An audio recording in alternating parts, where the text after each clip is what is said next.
see you, Alex. Good to see you, sir.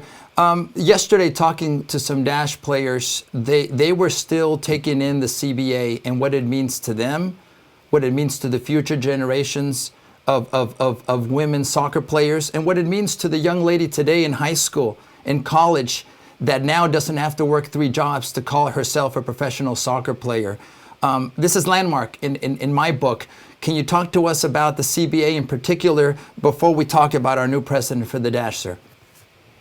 Well, I won't get into all of the specific provisions of the CBA. I think that is out in the public domain and well known, but I will echo the sentiment you heard from some of the Dash players, and I think you're hearing across the league that this is a landmark event in the evolution of this league and this sport. And so I think there is a collective pride amongst the owners, the players, and the executives who are involved in this negotiation to create this labor certainty and to create a framework for this league going forward for decades to come.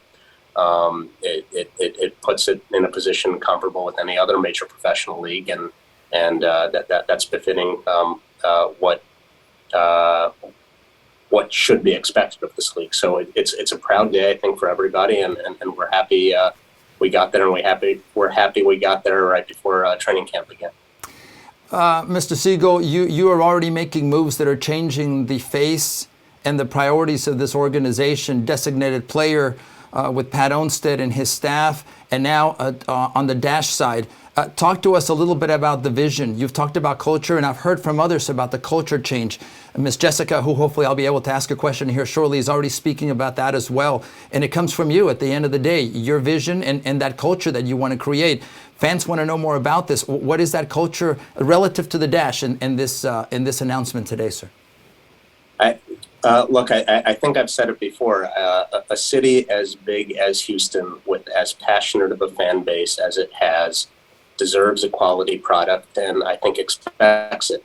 And so we are going to make every effort that we can to do that. And so that starts at the player level.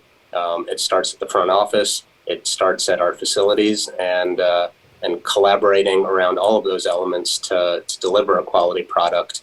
And I think if you can create that quality product, you can create success. And that leads the way in changing the culture and creating winning culture, which is something that I've spoken about as well.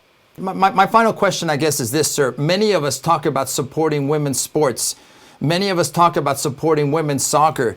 You're actually doing it.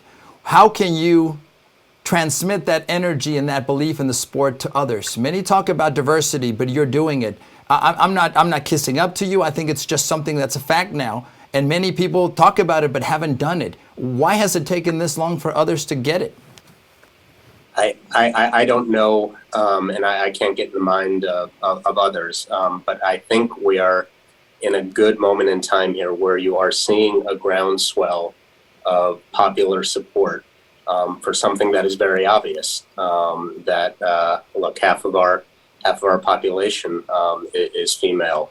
It only makes sense that they have the opportunities to be in positions that have been traditionally ceded by men.